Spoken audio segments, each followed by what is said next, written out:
যে জাতির প্রথম শব্দ ছিল ইকরা, এই জাতির এখনো অনেক মুসলমানের কাছে আমরা কোরআন শেখানোর ব্যবস্থাটুকু আমরা করতে পারিনি। পারি? এখন অনেক মুসলমানের হাতে কোরআন দিলে ব্যাস উপর রেখে দিলাম, ভাই এটা পড়ো, লজ্জার সঙ্গে মাথা নিচু করে বলে ভাই সব শিখেছি কিন্তু আমি কোরআন পড়তে জানি না। নবী বললেন ইন্নাল্লাযী লাইসা ফি জাওফিহি শাইয়ুম মিনাল কুরআনি কাল বাইতিল খরিব, যে সিনার মধ্যে, দিলের মধ্যে, দেহের মধ্যে যার মধ্যে কোরআনের কোনো অংশ নাই, সে বাড়িটা পোড়ো বাড়ি, সে দেহটা নষ্ট হয়ে গেছে, ওটা কবরস্থান, ওখানে গেলে কোনো জীবিত কিছু নাই। কবরস্থানে জীবিত কিছু আছে? হ্যাঁ আছে, ওই কীট পতঙ্গ দানব পশু পাখি এরা আছে, মানুষ থাকতে পারে না। যে সিনার মধ্যে কোরআন নাই, যে ছেলের মধ্যে আপনি কোরআন দিতে পারলেন না, যে পরিবারের কাছে কোরআনের দাওয়াতটা পৌঁছাতে পারলেন না, সেটা মরা বাড়ি, সেটা মাইয়েতের বাড়ি, সেটা গোরস্থান। দেখাচ্ছেন বিশাল অট্টালিকা, লেখা আছে এলাহি ভরসা 786, 82, 83 আর কিচ্ছু না, একবারে 86। 786 মানে কি? 786 মানে কথা বলে না, বিসমিল্লাহ, তাই তো নাকি? তো খাওয়ার আগে 786, বিসমিল্লাহ বলবো কেন? কি বুঝলেন? ভালো কাজে শুরুতে 786, নামাজে সুবহানাক আল্লাহুম্মা বিহামদিকা ওয়া তাবারাকা ইসমুকা ওয়া তাআলা জাদ্দুকা ওয়া লা ইলাহা গায়রুক আউযু বিল্লাহি মিনাশ শাইতানির রাজিম 786, আলহামদুলিল্লাহি রাব্বিল আলামিন। হবে তো? যেটা সুন্নাত সেটার উপরে চলবেন, সুন্নাতের বাইরে যাবেন না, ইনশাআল্লাহ বলেন। না বইতে লেখা আছে, বইতে লেখা থাকলে হয়ে যাবে? আগে বইটাকে আলেমের কাছে জাস্টিফাই করুন যে এটা কতটুকু সত্য। 786 লিখে দিয়েছে, হয়ে গেল। কি আছে 786? এগুলো সুন্নাহ নয়। অনেক লোক বলছে ও খোদা, এ মেরি খোদা। আল্লাহর যতগুলো নাম আছে তার মধ্যে কোনো খোদা শব্দ নাই। আমি বলছি না যে খোদা বলা যাবে না, কিন্তু আল্লাহর যে সুন্দর সুন্দর নাম আছে সেইগুলো বলা উচিত। দলিল ওয়ালিল্লাহিল আসমাউল হুসনা ফাদউ বিহা। সুবহানাল্লাহ। আল্লাহ পাক বলেন আমার অনেক সুন্দর সুন্দর নাম আছে, সেইগুলি দ্বারা আমাকে ডাকো, সেইগুলি দিয়ে আমাকে ডাকো। ডাকলে কি হবে? কি হবে জানেন? ওয়াকালা রাব্বুকুম উদউনি আস্তাজিব লাকুম, আমাকে ডাকো, ডাকলেই আমি আল্লাহ তোমাকে সাড়া দেব। সুবহানাল্লাহ। মুখ্যমন্ত্রী মমতা ব্যানার্জি ধরুন অঙ্কুরহাটি আসলো একটা মিটিং এ, কেউ যদি গিয়ে বলে মমতা, এ মমতা, এ মমতা, এ মমতা ব্যানার্জি আমার একটা ঘর দে, ঘর দেবে নাকি জেলখানায় ঢুকিয়ে দেবে? Mamata, honourable chief minister of West Bengal Mrs Mamata Banerjee, kindly please আমাকে একটা ঘর দিন ম্যাডাম, এরকম বললে কিছু না কিছু পাওয়া যাবে তো? হ্যাঁ না বলেন না? পাওয়া যাবে। তো আপনি বলছেন হে খোদা আমার একটা ছেলে দে, আল্লাহ হে খোদা একটা ছেলে দে। খোদা ছেলে দে বললে হয়ে গেল? সবাইকে আপনি বলছেন আর আল্লাহর সময় তুই। অনেকে দোয়ার সময় আল্লাহ আমার গুনাহটা মাফ করে দে, আল্লাহ বলছে আমাকে পেয়েছিস কি? এরকম বলতে নাই। আল্লাহ নিজেই ডাকছেন, কিভাবে ডাকবে দেখো, ওয়ালিল্লাহিল আসমাউল হুসনা ফাদউ বিহা, আমার অনেক সুন্দর সুন্দর নাম আছে। ইয়া রহমান, আপনি আমার উপরে দয়া করুন। ইয়া রহিম, ইয়া সাত্তার, ইয়া গফার, ক্ষমাশীল। সুবহানাল্লাহ। ইয়া হাই, আমাকে নেক হায়াত দান করুন। ইয়া রাজ্জাক, আমাকে রুজি দান করুন। সুবহানাল্লাহ বলতে ইচ্ছা করে না? সন্তান দরকার, স্বামী স্ত্রী দুজনে চলে যাব খাজা বাবার দরবারে, 3 দিন থাকবো, কবরে গোড়াগুড়ি দেবো, এরকম একটা চাদর দিয়ে দেবো, তার পরের বছর এত বড় বাচ্চা হয়ে যাবে, তাই তো ইনশাআল্লাহ? কি হবে না? কেউ ফেরে না খালি হাতে, খাজারে তোর দরবারে। বেদাতিরা গান করছে, আমার এলাকায় এসছে, বললে আমি আজমিরে যাব, 100 টাকা দাও। ভাই তুই আজমিরে যাবি, আমি তো টাকা দেবো কেন? কি যদি বলতো যে আমি কোরআন শিখতে যাব, যদি বলতো আমি নামাজ শিখতে যাব, আমি দিন শিখব, মাদ্রাসা তৈরি করব, মসজিদ করব, আমি ডাক্তার হতে যাব, আমি মাস্টার হতে চাচ্ছি, আমার ছেলেকে উচ্চশিক্ষায় শিক্ষিত করতে চাচ্ছি, 100 কেন 500 দেবো, তুই আজমিরে গেলে সেখানে তো সিজদা করবি, সেখানে তো মরা লোক ছাড়া কিচ্ছু নাই, সেখানে তুই তো গিয়ে চাদর চাপাবি, সেখানে তুই তো গিয়ে গাঁজাখোরদের পয়সা দিবি। একটা কথা মনে রাখবেন, মাজারে পয়সা দেওয়া হারাম, মাজারে পয়সা দেওয়া সম্পূর্ণ হারাম। অনেক বড় বড় মাজারের পাশে লেখা আছে এরকম বক্সে মাজার, তার মানে পয়সাটা মাজারের দাও। বলুন তো, মাজারে যিনি শুয়ে আছেন তার পয়সার দরকার না মাজারের পাশের ভিক্ষুকদের পয়সার দরকার? ওখানে লেখার দরকার ছিল মাজারের ভিক্ষুকদের জন্য একটা বাক্স করার দরকার ছিল ভাই, কিন্তু কোন মাজারে ভিক্ষুকদের জন্য বাক্স থাকে না। বাক্স তো তাদের দরকার যাদের দামি গাড়ির দরকার।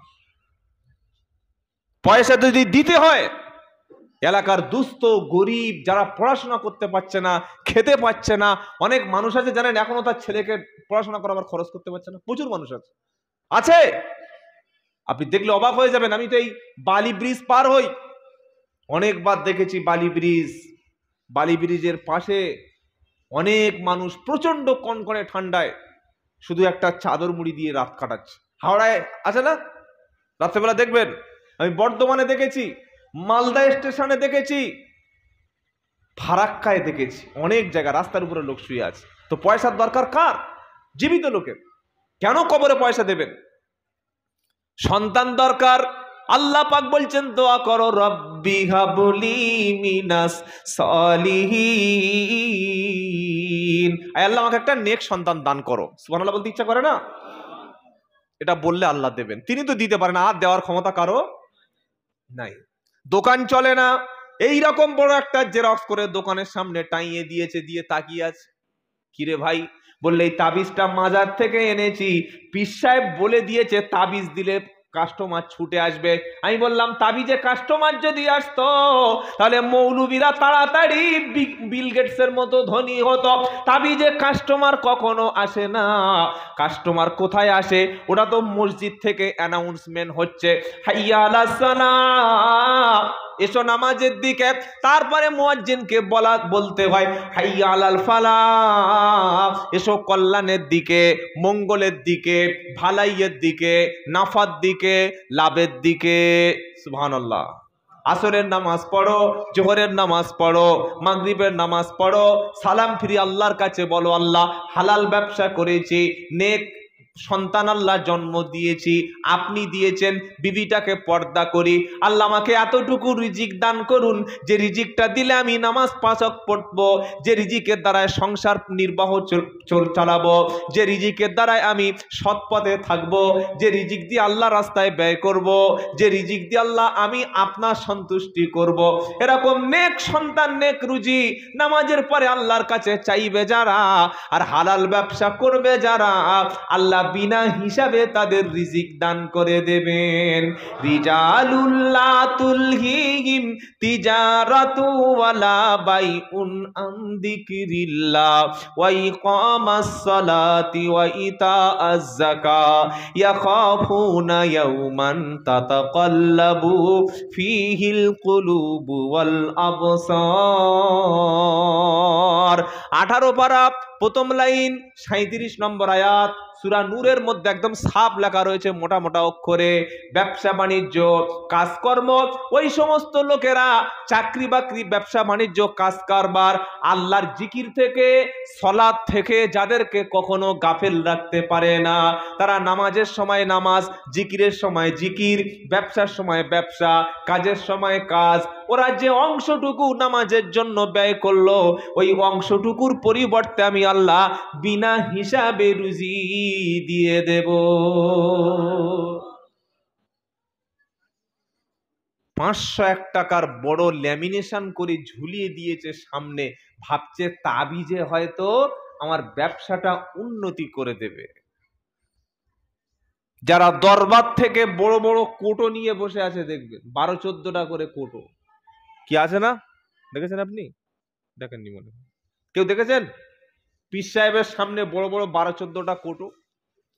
যারা হাক্কানি পীর, আল্লাহর কসম করে বলছি, হাক্কানি পীররা ছিল বলে ইসলাম সারা ভারতবর্ষে ছড়িয়ে পড়েছে, বলুন সুবহানাল্লাহ।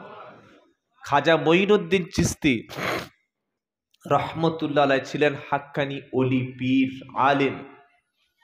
মুজাদ্দেদ জামান আবু বকর সিদ্দিক ফুরফুরা শরীফের জমিনে তিনিও ছিলেন হাক্কানি পীর, বলুন সুবহানাল্লাহ। কই তারা তো এরকম কোটো নিয়ে বসে থাকেনি, মুরিদদেরকে তারা অন্য কোনো মসজিদে যেতে দিচ্ছে না। সেদিন একজন ফোন করেছে উত্তরবঙ্গ থেকে, মালদা থেকে, বলছে হুজুর আমাদের গ্রামে এসে এক পীর সাহেব বলে গেছে যে তবলিগ জামাতের লোকেদের মেয়েদের নাকি বিয়ে করা যাবে না। আমি বললাম কেন, তবলিগ জামাতের মেয়েরা কি সব হিঁচড়ে? কি হিঁচড়েকে বিয়ে করা শরিয়াতে জায়েজ আছে নাকি? তবলিগ জামাতের মেয়ের সমস্যাটা কি? তাদের ডিএনএ কি অন্যরকম আছে? হ্যাঁ, সমস্যাটা কি? বলছে না ওরা নবীদের মানে না, নবীর নামে দরুদ পড়ে না। আশ্চর্য কথা। এই কথাগুলো জলসায় কেন বলবেন? সালটা তো 23 সাল, বাবরি তো ছিনিয়ে নিয়েছে, জ্ঞানবাপী মসজিদের তলায় তো লিঙ্গ পেয়ে গেছে, মথুরা মসজিদ তো এবার যাবে। এই পর্যায়ে দাঁড়িয়ে তুমি বলছো যে তবলিগ জামাত আমাদের শত্রু, অমুক পীর আমাকে শত্রু। হানাফি, সাফি, হাম্বলি, মালিকি, তাবলিগ, ফুরফুরা, কাদরিয়া, চিশতিয়া, আমরা সকলে হলাম একই মায়ের পেটের মতো, বলুন সুবহানাল্লাহ। একই মায়ের পেটের ভাই। কারা ফিতনা ছড়াচ্ছে সমাজে তাদেরকে চিহ্নিত করে লাইট পোস্টের গায়ে বেঁধে রাখো, তাদের 24 ঘন্টা দেখুক সমাজে কারা ফিতনা ছড়াচ্ছে। শিরকের বিরুদ্ধে বলবো, বিদআতের বিরুদ্ধে বলবো, কিন্তু ভাইদেরকে দূরে সরিয়ে দেব না। সরিয়ে দেব নাকি? কি বুঝলেন? হক্কানি ওলিরা কখনো তাবিজ ব্যবসা করে না, সামনে মুরিদ নিয়ে মিথ্যা কথা প্রতিশ্রুতি দেয় না, নামাজ লাগবে না, রোজা রাখবে না, তোদেরকে জান্নাতে নিয়ে যাব, এই রকম ভণ্ডামি কিন্তু ইসলামে। আল্লাহর নবী সাল্লাল্লাহু আলাইহি সাল্লাম কোনদিন কি বলেছেন, আবু বকর সিদ্দিক তুমি আমার হাতে হাত দিয়ে বায়াত হয়েছো, আমি তোমার জান্নাতে নিয়ে যাব, ওমর ফারুক তোমাকে জান্নাতে নিয়ে যাব, আবু বকরকে নিয়ে যাব, আবু হুরায়রাকে নিয়ে যাব। তবে আল্লাহ তাআলা 10 জন ব্যক্তিকে, নবীকে জান্নাতি সুসংবাদ শুনিয়েছে। শোনানোর পরে নবী ঘোষণা করেছে, কুল মা কুনতু বিদআম মিনার রুসুল। এই আয়াতটা যদি না থাকতো না সর্বনাশ হয়ে যেত। কি বললেন? কুল মা কুনতু বিদআম মিনার রুসুল মা আদরি মা ইফআলু বি ওয়ালা বিকুম। সুবহানাল্লাহ। 26 পারা 2য় পৃষ্ঠা 1 নম্বর লাইন 9 নম্বর আয়াত সূরা আহকাফ। কুল বলুন, মা কুনতু বিদআম মিনার রুসুল, নবী আপনি কোন নতুন রাসূল নন। আপনি বলে দিন, নবী বলে দিল আমি কোন নতুন রাসূল নই। এবার আল্লাহ পাক বলছে নবী বলুন, মা আদরি মা ইফআলু বি ওয়ালা বিকুম। নবী আপনি বলুন, নবী বলছেন আমি জানি না আমার সাথে আল্লাহ কিয়ামতের দিন কি আচরণ করবে, এটা আমি নবী জানি না। আর এটাও জানি না কিয়ামতের দিন আল্লাহ তোমাদের সাথে কি আচরণ করবেন, এটাও আমি জানি না। আমার উপরে ভরসা করে ফাতেমা নামাজ ছেড়ে দিও না, আমার উপরে ভরসা করে জামাই হযরত আলী কোরআন ছেড়ে দিও না, আমি তোমার নানা এই হিসাব করে হাসান হোসেন তোমরা আল্লাহ ছেড়ে দিও না। নিজের আমলটা বৃদ্ধি করে নাও, আল্লাহর রহমত হলেও আমি নবী তবে জান্নাতে যাব। এরা চোখ মুজিয়ে বলে দিল আমার দলে যারা থাকবে সব পার হয়ে যাবে। তোমার আবার দল কিরে ভাই? নবীর চাইতে বড় জান্নাতের ঘোষক তুমি। এসব ভণ্ডামিতে বিশ্বাস করবেন না। বিশ্বাস করবো নাকি আমরা? ইনশাল্লাহ না। আমরা কোরআন হাদিস ইজমা কিয়াসের বাইরে নয়। তো যেটা শোনাচ্ছিলাম ভাই, যারা তাবিজ দিয়ে মানুষদের ভাগ্য বদলানোর কথা বলছে, তারা অসুখ হলে ডাক্তারখানায় যাচ্ছে কেন? কি প্রশ্ন হতে পারে না? তুমি বলে দিলে যে আমার তাবিজ তোমার বাড়িতে রাখলে রোড অ্যাক্সিডেন্ট হবে না, তো তুমি তাহলে রোড অ্যাক্সিডেন্ট করে দুর্ঘটনায় মরছো কেন? সবকিছুর উৎস হলেন আমার আল্লাহ, বলুন সুবহানাল্লাহ। এটা যখন কোনো মানুষের ঈমান হবে, শোনো, কোন মানুষ যখন বিশ্বাস করবেন সিদ্ধান্ত আসমান থেকে হয়, খৈরিহি ওয়া শাররিহি, কল্যাণ এবং অকল্যাণ আসমান থেকে হয়, জমিন থেকে হয় না, সে ব্যক্তি কখনো কোনো ব্যক্তির কাছে, মাখলুকের কাছে গিয়ে মাথা নত করবে না। যখন কোনো মানুষের এই মান তৈরি হবে যে রিস্কের বন্টন নীতি, রুজির ঘোষণাটা আসমান থেকে হয়, জমিনে কোথাও হয় না, আজানের পরে সেই ব্যক্তি কখনো দোকানদারিকে নিজের রুজি বা রিস্কের ব্যবস্থা বলে মনে করবে না। তার মানে আমি বলছি না যে আপনি দোকানপাট সব বন্ধ করার মসজিদে গিয়ে আল্লাহ আল্লাহ আল্লাহ এরকম করুন নাকি, এটাও কিন্তু ইসলাম বলেনি। আবার সুফিদের বাড়াবাড়ি আছে ধর্মের মধ্যে। সুফি তারা বলে বাবা আল্লাহকে পেতে গেলে জঙ্গলে যেতে হবে। চিন্তা করতে পারছেন? আর কোথা থাকা যায়, জঙ্গলে চলে গেল। ইসলাম বলছে ইসলামে কোনো বৈরাগ্যতা নাই। বিবি ছেড়ে দাও, বাচ্চা ছেড়ে দাও, দোকান ছেড়ে দাও, অফিস ছেড়ে দাও, আদালত ছেড়ে দাও, মসজিদ ছেড়ে দাও, মার্কাজ ছেড়ে দাও, দাওয়াত ছেড়ে দাও, সব কাজ ছেড়ে সুন্দরবনে চলে যাও, অ্যামাজন জঙ্গলে চলে যাও, 20 বছর মুজাদ্দেদ হয়ে ফিরে আসবে। এই সিস্টেম ইসলামে আছে নাকি? আছে না। ইসলাম তাহলে কি বলছে? এবার একটা হাদিস বলি। আল্লাহ নবী সাল্লাল্লাহু আলাইহি সাল্লামের অবর্তমানে 3 জন ব্যক্তি নবীর স্ত্রীদের কাছে এসে পর্দার আড়াল থেকে জিজ্ঞাসা করছে, নবী সাল্লাল্লাহু আলাইহি সাল্লামের গোপন আমল সম্পর্কে বলুন। সুবহানাল্লাহ, কি কি আমল করে বলুন তো।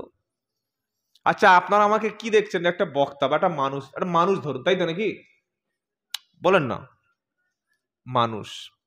আপনাদের মনে মনে এটা হচ্ছে যেমন একটা বিবি আছে, এটা মনে মনে হচ্ছে আপনাদের? হচ্ছে না? ছেলে থাকতে পারে, মেয়ে থাকতে পারে, তাই তো?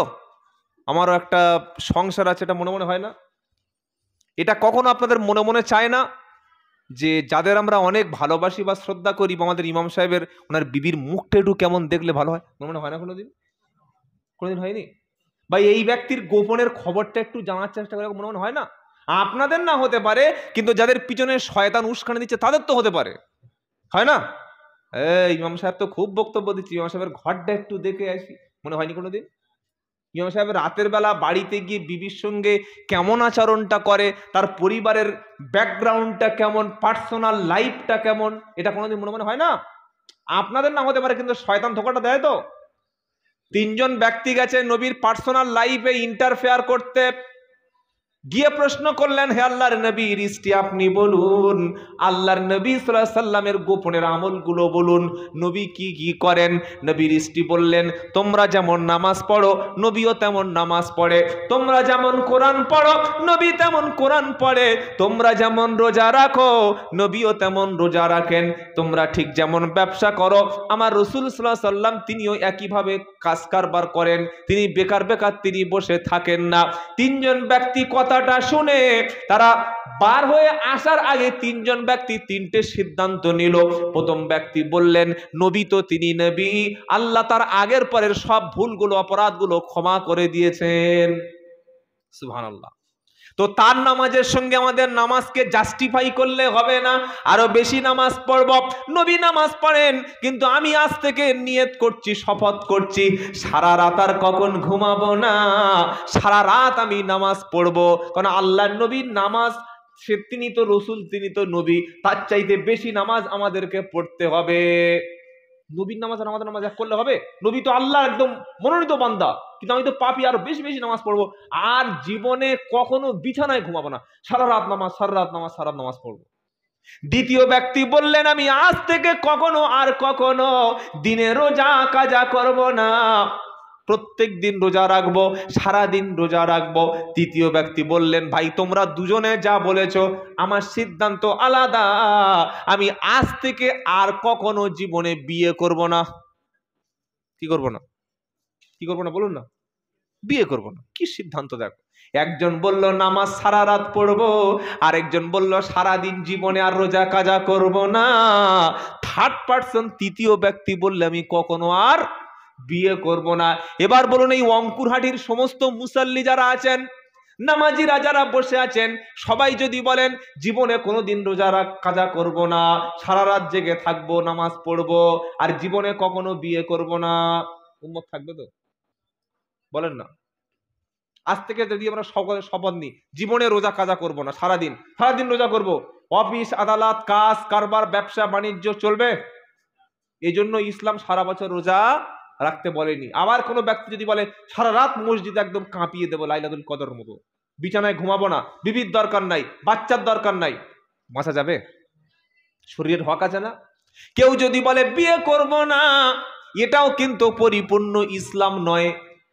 বিয়ে করে বিবির কাছে ঘুমালে সেখানেও একটা সওয়াব আছে, আবার নামাজ পড়লেও সওয়াব আছে।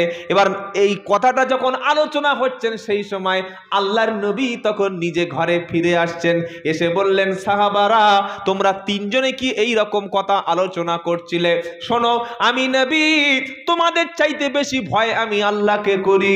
আমি মাঝে মাঝে রোজা রাখি, আবার মাঝে মাঝে নফল রোজা আমি ছেড়ে দিই, আমিও দিনে খাই। সুবহানাল্লাহ।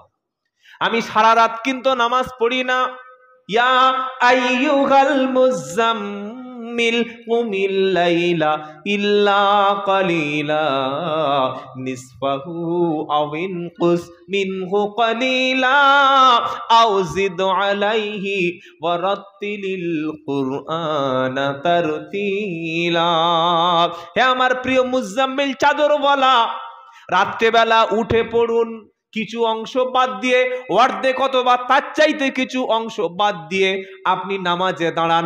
সারা রাত নবীকে কিন্তু নামাজ পড়তে বলা হয়নি। আয়াতটা নাজিল হওয়ার কারণ কি? আল্লাহ নবী সাল্লাল্লাহু আলাইহি সাল্লামের উপরে যখন কোরআন নাজিল হলো, নবী সাল্লাল্লাহু আলাইহি সাল্লাম তাড়াহুড়া করছেন, কোরআন পড়ছেন, সারা রাত দাঁড়িয়ে দাঁড়িয়ে কোরআন পড়ছেন, সারা রাত কোরআন পড়ছেন। আল্লাহ পাক বলছে হাবিব গো, আমি কোরআন কষ্ট দেওয়ার জন্য নাজিল করিনি, সারা রাত কোরআন পড়লে দাঁড়িয়ে পা তো ফুলে যাবে, আপনারও বিবি আছে, তারও একটা হক রয়েছে। ইসলাম এই ধর্ম না শুধু নামাজ পড়ো কোরআন পড়ো একটানা করো, এর সঙ্গে সঙ্গে ব্যবসাটাও ইবাদত, চাকরিটাও ইবাদত, পড়াশোনাও ইবাদত, মুআমালাতটা হচ্ছে ইবাদত, জমিতে চাষ করাও ইবাদত, কাপড় বিক্রি করা ইবাদত। আল্লাহ সন্তুষ্টির জন্য রাসূলের তরিকা অনুযায়ী যে কাজটা করবেন সেটাও ইবাদত। সবাই যদি খাওয়া ছেড়ে দেয়, বিবি ছেড়ে দেয়, বিয়ে করা বন্ধ করে, জাতি টিকবে তো ভাই? ইসলামে কোনো সন্ন্যাসীর স্থান নাই। তাই যারা বলছে আমার পীর সাহেব জঙ্গলে গিয়ে 12 বছর না খেয়ে থেকেছে, বিয়ে করেনি, বিবি ছেড়ে দিয়েছে, বিবির কাছে থাকলে নাকি আল্লাহ পাওয়া যায় না, চিন্তা করতে পারছেন? এটা ইসলাম নয়। বিবি, বাচ্চা, সমাজ, রাষ্ট্র, দেশ সবাইকে নিয়ে মিলেমিশে চলে দাওয়াতের কাজ করে হালাল ব্যবসা করে আপনি যতটুকু সময় পাচ্ছেন সেই সময়টুকু আপনি বিবির জন্য পোশাক কিনে আনছেন, খাবার কিনে আনছেন, বাচ্চার মুখে খাবার তুলে দিচ্ছেন, হাসি ঠাট্টা খেলছেন, আনন্দ করছেন, কোরআন শিখছেন, মসজিদে যাচ্ছেন। পুরো সিস্টেমটার নাম হচ্ছে ইসলাম। বলুন সুবহানাল্লাহ। আর আল্লাহ এটা বলেনি যে সব ছেড়ে দিয়ে মসজিদে বসে খালি সূরা ইয়াসিনটা পড়ো, দুপুরবেলা হলে আমি হাজি বিরিয়ানি পাঠিয়ে দেবো। বলেছে আল্লাহ নাকি? কি বলছেন? সারাদিন জিকির করো মসজিদের কোনায় বসে, সন্ধ্যা হলে 8 সালানের বিরিয়ানি পার্সেল করে জিবরাইল দিয়ে যাবে। আছে কোরআনে কোনো জায়গায়? হাদিসে আছে নাকি? সারাদিন বসে বসে মসজিদে জিকির করো, মাসের শেষে তোমার অ্যাকাউন্টে লক্ষ্মীর ভান্ডার মতো 20,000 ঢুকে যাবে। আছে কোন হাদিসে? বরং ইসলাম কি বলেছে? ফাইদা কুদিয়াতিস সালাত ফাতাশিরু ফিল আরদ ওয়াবতাগু মিন ফাদলিল্লাহ ওয়াযকুরুল্লাহা কাসীরান লাআল্লাকুম তুফলিহুন। শুনছেন আপনারা? ভাই শুনছেন? এদিক ওদিক তাকালে কিন্তু হবে না, মাইন্ডটা আমার দিকে রাখুন। 28 পারা 13 পৃষ্ঠা 4 নম্বর লাইন 10 নম্বর আয়াত, সূরার নাম জুমা। ফাইদা কুদিয়াতিস সালাত, নামাজ যখন কমপ্লিট হয়ে গেল, যাও দোকানে চলে যাও, ব্যবসাতে চলে যাও, চাকরিতে চলে যাও, অফিসে যাও, নামাজ পড়ো, কোরআন পড়ো, সবকিছু হালাল ব্যবসা করো, তবে অর্থ উপার্জনের মাধ্যমে গিয়ে আল্লাহর জিকিরটা তুমি বজায় রাখবে। সুবহানাল্লাহ। দোকানে বসে কিভাবে কাস্টমারকে বাঁশ দিয়ে রাতারাতি ধনী হওয়া যায় এই চিন্তা করো না। খালি মাল গুনছে খাচ খাচ খাচ রাত্রেবেলা, ওফ 3000 টাকা হলো, এমন ব্যবসা করতে হবে হালাল হোক আর হারাম হোক, আগামীকাল যেন 5000 টাকার দরকার। তার মানে কি, আসল মাকসাদ থেকে সরে এসে মাল কামানোর ধান্দা। আর যারা গোনে, জমা করে, খায় না, ব্যয় করে না, তাদের ঠিকানা জাহান্নাম। বুঝতে পারলেন? গোনে, জমায়, খায় না, দান করে না, তাদের ঠিকানা ওয়াইলুল্লি কুল্লি হুমাযাতিল লুমাযা আল্লাযী জামাআ মালাও আদ্দাদা ইয়াহসাবু আন্না মালাহু আখলাদা কাল্লা লা ইউমবাদান্না ফিল হুতামা ওয়া মা আদরাকা মাল হুতামা নারুল্লাহিল মুকাদা আল্লাতী তাত্তালিউ আলাল আফইদা ইন্নাহা আলাইহিম মুসাদা ফি আমাদিন মুমাদ্দাদা। সুবহানাল্লাহ বলতে ইচ্ছা করলো না? সামনে পিছনে নিন্দা করে, মাল শুধু জমা করে, আর রাতের বেলা গণনা করে, আর ভাবে কত হলে কোটিপতি। শুধু গুনছে, আরে গুনে যাচ্ছে, গুনে গুনে গুনে থুতু দিয়ে গুনছে, থুতু শেষ পানি দিয়ে গুনছে। আল্লাহু আকবার। একটা সত্যি কথা বলছি, শোনেন, রাগ করবেন না, বলবো? আমাদের রাজ্যে কয়েকটা মন্ত্রী ধরা পড়েছে ভাই, পড়ে নাই? চুরি করলে ধরা পড়বে, আমি যদি চুরি করি কালকে ধরা পড়বো, অসুবিধা কি আছে? কেন? পশ্চিমবঙ্গের সবচাইতে বড় গরু বিক্রির হাট আছে বীরভূম জেলায়, জানেন আপনারা? সবচাইতে বড় গরু বিক্রি হয়, এবং এখান থেকে বিভিন্ন দেশে গরু ডিস্ট্রিবিউট হয়, পাচারও হয়, বৈধ হোক আর অবৈধ উপায়। এমন এমন নেতা মন্ত্রী ধরা পড়েছে যাদের টাকার অভাব নাই, আবার গরু পাচারেও নাম আছে। বিহারে চলুন, লালু এই পশুর খাদ্য কেলেঙ্কারিতে মালটা জড়িয়ে গেছে, শোনেন নাই? আচ্ছা, এইসব নেতামন্ত্রীর টাকার কি সত্যি খুব দরকার? আমার নাম মোহাম্মদ আব্দুল্লাহ জুবায়ের শেখ, মাসের শেষে যদি আমার 30,000 টাকা হয়ে যায়, কিংবা আপনারা যারা আছেন ধরুন দুটো ছেলে দুটো মেয়ে, আব্বা এবং আম্মা, খরচ দিয়ে পড়াশোনা করিয়ে ব্যয় আয় সব করিয়ে কোনো মানুষের যদি 15,000 টাকা বর্তমান কোনো মানুষের হয়ে যায়, আরামসে একটা মানুষ হালালভাবে জীবনযাপন হয়ে যায়। কি বলছেন বলেন? হয়ে যায় না? নেতা মন্ত্রীদের কত মাইনে জানেন? সব আমাদের সরকারি টাকা, জনগণের ট্যাক্সের টাকা, লক্ষ লক্ষ টাকার বেতন নেতা মন্ত্রীদের আছে, গাড়ি সরকারি, চিকিৎসা সরকারি, হসপিটালে ছেলে মেয়েদের পয়সার খরচ সবকিছু সরকারি। এর পরে কেন এরা চুরি করে আমার মাথায় ঢুকছে না ভাই। এত এত টাকা ফ্ল্যাট থেকে পাওয়া যাচ্ছে। আমি বেহালা ঠাকুরপুকুরে গিয়ে বলে এসেছি যে কুত্তার জন্য, কুকুরের জন্য মন্ত্রীরা আলাদা ফ্ল্যাট কিনে রেখেছে। আল্লাহ কি বলছেন? ওয়াইলুল লিকুল্লি হুমাযাতিল লুমাযা, ধ্বংস তাদের জন্য যারা সামনে পিছনে নিন্দা করে আর শুধু খালি মাল জমা করে। খেতে পারে না, ও খেতে পারবে না। যা ভুঁড়ি আর যা সুগার আর যা কোলেস্টেরল বেড়ে গেছে, খাওয়ার কোনো উপায় নেই, খালি দেখে যাবে, হা করে থাকবে। এর জন্য এত সুখ, এর জন্য এত শান্তি। কিন্তু ইসলাম নিজে খেতে নয়, গরিবকে খাওয়াতে ইসলাম এসছে। বলুন না সুবহানাল্লাহ। আল্লাহ নবী 10 বছর ছিলেন ক্ষমতায়, ইচ্ছা করলে টাকার পাহাড় বানাতে পারতেন। শুধু খালি আল্লাহ নবীকে অফার দেওয়া হয়েছিল, সুযোগ দেওয়া হয়েছিল, ওহদ পাহাড়টা নবী যদি বলতেন আল্লাহ এটাকে সোনায় করে দাও, সঙ্গে সঙ্গে আল্লাহ স্বর্ণ বানিয়ে দিত। বলুন না সুবহানাল্লাহ। নবী ওহদ পাহাড়টা স্বর্ণ করতে চাননি, তিনি উম্মতের কল্যাণ চেয়েছেন, উম্মতের ভালাই চেয়েছেন। আজকের আমরা কি উম্মতের ভালাই চাই না ভাই? চাই ইনশাআল্লাহ। তো আল্লাহ বলছে সামনে পিছনে নিন্দা করে মাল যারা জমা করে, আর কিভাবে জানেন? ইয়াহসাবু আন্না মালাহু আখলাদা, এই মাল এই সম্পদ এই চিরস্থায়ী আমার সাথী থাকবে, গাড়ি সাথী থাকবে, যৌবন থাকবে, ভুঁড়ি থাকবে, আমার মন্ত্রিত্ব থাকবে, নেতৃত্ব থাকবে, প্রভাব প্রতিপত্তি থাকবে, শিক্ষা থাকবে, আমার এরকম সুরাত থাকবে, কণ্ঠ থাকবে, বক্তব্য থাকবে, সব আমার সাথী থাকবে। আল্লাহ চ্যালেঞ্জ করছেন কাল্লা, কখনো না, নো নেভার।